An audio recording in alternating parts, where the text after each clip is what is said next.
Hi all, you are watching a segment of the Countdown program from October 12, 2023.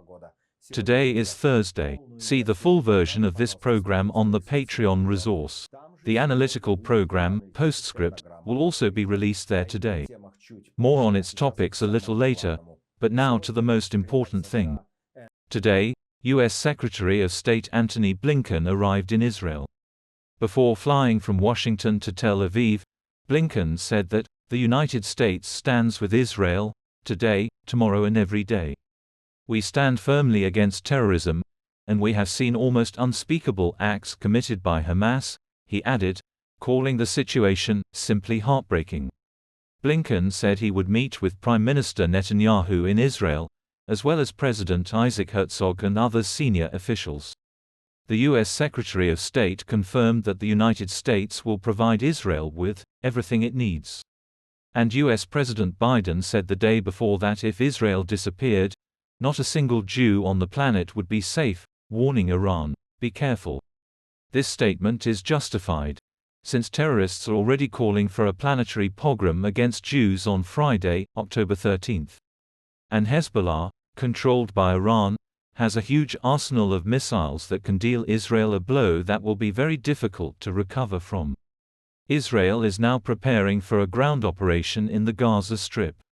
A huge number of troops have already been assembled in southern Israel, along with large numbers of tanks and other armored vehicles.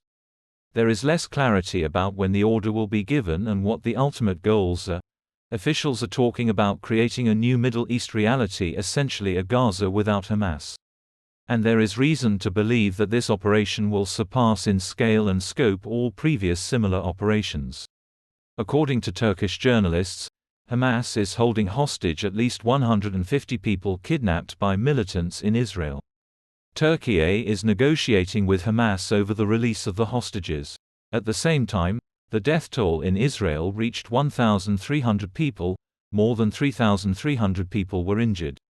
Politicians around the world are expressing their views on Islamist movements attacking Israel. The German Interior Ministry will ban the activities of Hamas in Germany, as well as organizations that glorify its attacks, said German Chancellor Olaf Scholz. He said an attack on Israel by third parties, including Hezbollah, would be an unforgivable mistake. Israeli Energy Minister Israel Katz said that until Hamas militants release residents taken hostage in the weekend attack, Israel will not lift the blockade on the Gaza Strip.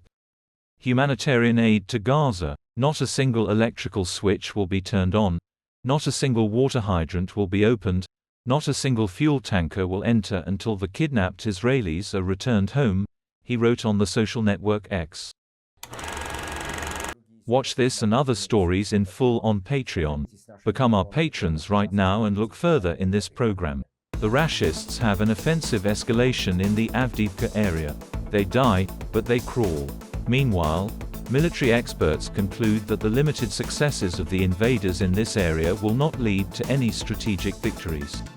The world is in the second phase of World War III, and the head of the Ukrainian intelligence agency, Kirill Budanov, agrees with this thesis, who in his interview with journalists did not rule out humanity sliding into a big war.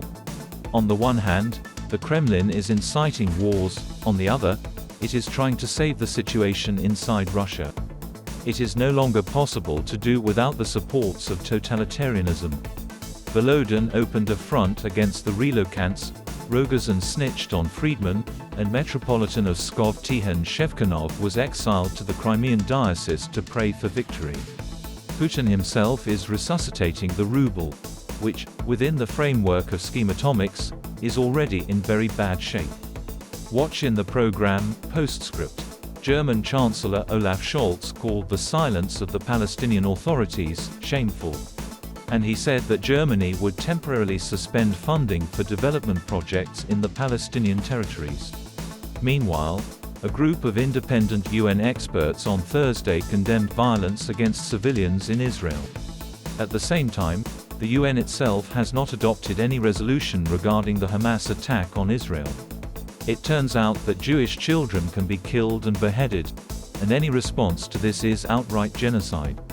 Iconic actor Robert De Niro literally tore Trump to shreds in his public speech, calling him an evil man with no morals or ethics. Trump has no sense of right and wrong, no respect for anyone but himself, De Niro said. And that is all. Our entire programs are only on Patreon. Become our patrons and watch all our videos without restrictions. And I welcome everyone to subscribe to our Patreon right now. Hugs to everyone. See you tomorrow on Friday Live. Glory to Ukraine.